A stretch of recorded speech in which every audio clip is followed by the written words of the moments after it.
Hello నమస్తే friends, నేనైతే ఇవాళ చికెన్ కర్రీ దగ్గరగా సెమీ గ్రేవీతో చేయబోతున్నాను అనమాట.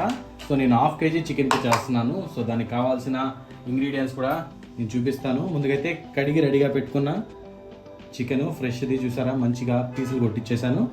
నెక్స్ట్ కారం, కట్ చేసి పెట్టుకున్న మిర్చి, తర్వాత కట్ చేసి పెట్టుకున్న ఆనియన్స్, ఫ్రెష్ది అల్లం వెల్లుల్లి పేస్ట్, తర్వాత పసుపు, తర్వాత ఉప్పు. సో ఇవి ఇప్పుడు ఆయిల్ పోసి ఆల్రెడీ రెడీగా పెట్టుకున్నాం. ఆయిల్ హీట్ ఎక్కింది కదా, దాంట్లోకి కట్ చేసి రెడీగా పెట్టుకున్న మిర్చి, తర్వాత ఆనియన్స్ని వేయించుకోవాలి. అల్లం వెల్లుల్లి పేస్ట్ కూడా వేసుకొని. సో నేను ఇప్పుడైతే మిర్చి ఆనియన్ కూడా వేసేస్తున్నాను అనమాట.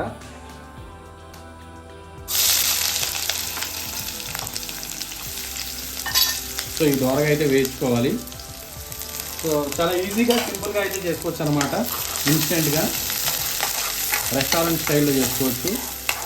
సో నా స్టైల్లో చేసి చూపిస్తున్నాను అనమాట. నచ్చితే మీరు కూడా చేసుకోండి. కొత్తగా నా ఛానల్ ఎవరైతే చూస్తున్నారో వాళ్ళైతే సబ్స్క్రైబ్ చేసుకోండి. నా దగ్గర మంచి మంచి వీడియోస్ ఉంటే చాలా ఈజీగా చేసుకోవచ్చు. అందరికీ అర్థమయ్యేలాగా నేనైతే చెప్తా ఉంటాను అనమాట.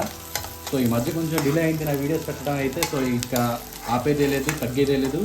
వీడియోస్ వస్తూనే ఉంటాయి, మీరు చూస్తూనే ఉండాలి, లైక్స్ కొడుతూనే ఉండాలన్నమాట. సో కొంచెం దూరగా అయితే వేగిన తర్వాత ఉల్లిపాయలు ఇలా ఉన్నాయి కదా, అవి కాస్త లైట్గా బ్రౌనిష్ అయిన తర్వాతే మన అల్లం వెల్లుల్లి పేస్ట్ అయితే వేసుకోవాలన్నమాట. ఆనియన్స్ అయితే ఫ్రై అయిపోయాయి. ఇప్పుడు కొంచెం చిటికెడంత పసుపు కూడా వేసుకొని అల్లం వెల్లుల్లి పేస్ట్ కూడా యాడ్ చేసేస్తున్నాను. సో ఆనియన్స్ ఫ్రై అయినాయి కదా, దాంట్లోకి అల్లం వెల్లుల్లి పేస్ట్, చిటికెడంత పసుపు, ఇప్పుడు కరివేపాకు ఉంది కదా, మంచిగా కడిగింది ఫ్రెష్ది యాడ్ చేసేసుకొని మంచిగా తిప్పేసుకోవాలన్నమాట. సో ఎవరైతే వంట చేసుకోవాలనుకుంటున్నారో, ఓన్గా నేను చేసుకొని తినాలనుకుంటున్నారో వాళ్ళైతే ఈ వీడియో చూస్తే ఓన్గా చాలా ఈజీగా వెంటనే చేసుకోవచ్చు. ఇదే కాదు, నేను ఇంకా చాలా ఈజీగా చేసుకునేలాగా అన్ని వెజ్ కూడా చేసి పెడుతూ ఉంటాను. అవన్నీ చూడండి, మీరు చాలా ఈజీగా చేసుకొని మీరే తినేయచ్చు అనమాట. సో చికెన్ యాడ్ చేసేస్తున్నాను అనమాట. దీన్ని ఒకసారి మంచిగా మిక్స్ చేసుకోవాలి. క్వాంటిటీ మీరు అరకిలోకి ఎంతెంత వేసుకోవాలి, ఎలా వేసుకోవాలి అనేది చాలామంది అడుగుతారు. దాని దగ్గరే కన్ఫ్యూజ్ అవుతూ ఉంటారు అనమాట. సో చాలా సింపుల్, ఏం లేదు. మామూలుగా క్వాంటిటీకి చూసుకొని నార్మల్గా 1.5 టేబుల్ స్పూన్ 1 టేబుల్ స్పూన్ వేసుకొని సరిపోలేదంటే అడ్జస్ట్ చేసుకోండి. అంతేగాని ఎవరో చెప్పారని చెప్పి 3 టేబుల్ స్పూన్లు 4 టేబుల్ స్పూన్లు వేసేసుకుంటే ఎక్కువ అయిపోద్ది.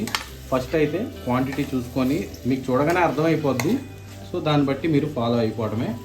ముందుగా అయితే టేస్ట్ చూడాలి, మనం వేసిన క్వాంటిటీ, కారం, ఉప్పు, ఏదైనా సరే కూర ఎలా చేసినా చూడటానికి ఎలా ఉన్నా సరే టేస్ట్ బాగుండాలి కాబట్టి. సో టేస్ట్తోనే ఉంటుంది మొత్తం, ముందుగా మనం వేసి దాంట్లోనే ఉంటుందన్నమాట మొత్తం. సో ఉప్పు, కారం, మసాలా అన్నీ కరెక్ట్గా ఉంటేనే కూర అనేది అదిరిపోతుంది. నువ్వు ఎంత బాగా డెకరేట్ చేసినా సరే టేస్ట్ లేని వేస్ట్ కాబట్టి. సో ఉప్పు, కారం, మసాలా అనేది బాగుండాలి. చికెన్ కూడా ఫ్రెష్గా ఉండాలి, నీట్గా కడగాలి. సో అన్నీ బాగా చేస్తేనే కూర బాగుంటుంది అనమాట. సో కూర బాగా రావాలంటే నా వీడియో మంచిగా చూడాలన్నమాట.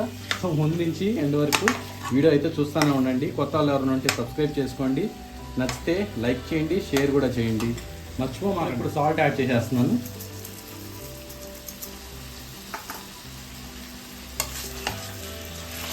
సాల్ట్ కూడా యాడ్ చేసి మంచిగా మిక్స్ చేసుకోవాలి. అండ్ కారం కూడా మీరు ఓన్గా ఇంట్లో ప్రిపేర్ చేసుకుని వాడితే కూరలో మంచి టేస్ట్ వస్తుంది బయట కొనిన దానికంటే. సో ఇంట్లో తెచ్చుకొని మిర్చిని ఎండబెట్టుకొని కారం అయితే పట్టించుకోండి, ఆ టేస్ట్ వేరే ఉంటుంది. అల్లం వెల్లుల్లిపాయ కూడా పేస్ట్ ఎలా అంటే బయట రెడీమేడ్ అసలు వాడకండి. ఏదైనా సరే మంచిగా నీట్గా ఉండాలి, ఫ్రెష్గా ఉండాలి, అప్పుడే కూర అనేది బాగుంటుంది, మర్చిపోమాకండి. సో సాల్ట్ యాడ్ చేసాం కాబట్టి కొంచెంసేపు దాంట్లో ఉన్న వాటర్ కంటెంట్ వచ్చేంత వరకు మగ్గించుకోవాలి మీడియం ఫ్లేమ్లో పెట్టుకొని. సో వాటర్ చూసారు కదా, సో వాటర్ కంటెంట్ అయితే చేసింది మంచిగా. సో ఈ విధంగా అయితే పీసెస్ ఇలా ఉడుకుతాయి అన్నమాట. కారం అయితే యాడ్ చేస్తున్నాను.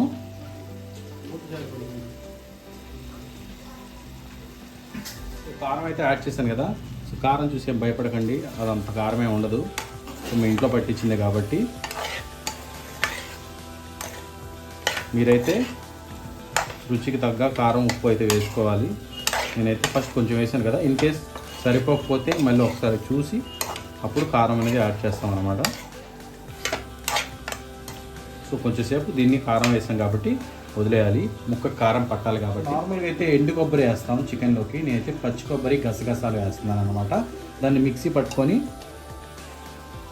పేస్ట్ చేసుకొని దీంట్లోకి అయితే యాడ్ చేసుకోవాలి.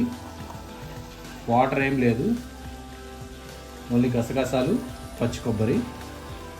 సో 5 మినిట్స్ అయితే అయిపోయింది. ఇప్పుడు పేస్ట్ చేసి పెట్టుకున్న పచ్చి కొబ్బరి గసగసాలు ఉన్నాయి కదా, దాన్ని అయితే యాడ్ చేస్తాను. లైట్గా అయితే దీంట్లో వాటర్ అయితే పోసాను అనమాట, ఎందుకంటే అది గ్రైండ్ అవ్వాలి కాబట్టి. సో దీన్ని ఒక్కసారి మిక్స్ చేసుకొని, ఇది అదిరిపోద్ది అసలు కర్రీ. మీరైతే ట్రై చేయండి ఒక్కసారి, మామూలుగా కూడా ఉండదు. రొటీన్గా చేసుకునేలా కాదు, యూనిక్గా డిఫరెంట్గా నా స్టైల్లో అయితే చేశాను. సో ఈ గ్రేవీ అంతా ఈ ముక్కకి ఇంకా మీడియం ఫ్లేమ్లో పట్టడం వల్ల దగ్గరికి అయితే పీస్కి స్టిక్ అవుతుంది అనమాట. చాలా బాగుంటుంది, మీరైతే ట్రై చేయండి తప్పకుండా. ట్రై చేసి ఎలా వచ్చిందో నాకు కామెంట్లో పెట్టండి. చిటికెడైతే గరం మసాలా నేను అయితే లైట్గా యాడ్ చేస్తున్నాను అన్నమాట, మంచి టేస్ట్ కోసం. సో ఓవరాల్ లుక్ చూసేద్దాం. చూసారు కదా, ఇట్లా అయితే వచ్చింది మంచిగా. మరీ ఎక్కువ కాదు, మరీ తక్కువ కాదు, సెమీ గ్రేవీ. ఫైనల్గా కొత్తిమీర జల్లి దించేస్తే చికెన్ కర్రీ రెడీ అయిపోద్ది అనమాట. ఒకసారి టేస్ట్ చేద్దాం. అన్నీ సరిపోయినాయి, సూపర్. ఫైనల్గా కొత్తిమీర వేసేద్దాం అనమాట. కొత్తిమీర వేస్తేనే ఫినిషింగ్ ఉంటుంది అనమాట కర్రీకైనా. ఆ లుక్కే సూపర్ ఉంటుంది. దేంట్లోకి బాగుంటుందంటే చారులోకి బాగుంటుంది, రసంలోకి బాగుంటుంది, తర్వాత పప్పులో కూడా బాగుంటుంది. సో గ్రేవీగా కూడా కలుపుకొని తినొచ్చు, కానీ అంత గ్రేవీ రాదు, జస్ట్ కొంచెమే వస్తుంది కాబట్టి మనం దేంట్లోకైనా యాడ్ చేసుకొని తింటే బాగుంటుంది. లైక్ చారు ఆర్ పప్పు, దేంట్లోకైనా. ఈ వీడియో కనుక మీకు నచ్చినట్లయితే లైక్ చేయండి, కుదిరితే షేర్ చేయండి. ఏదైనా కావాలనుకుంటే కామెంట్ కూడా చేయండి. కొత్త వాళ్ళు ఎవరైనా ఉంటే ముందుగా అయితే నా ఛానల్ సబ్స్క్రైబ్ చేసుకోండి. Thanks for watching Bobby kitchen.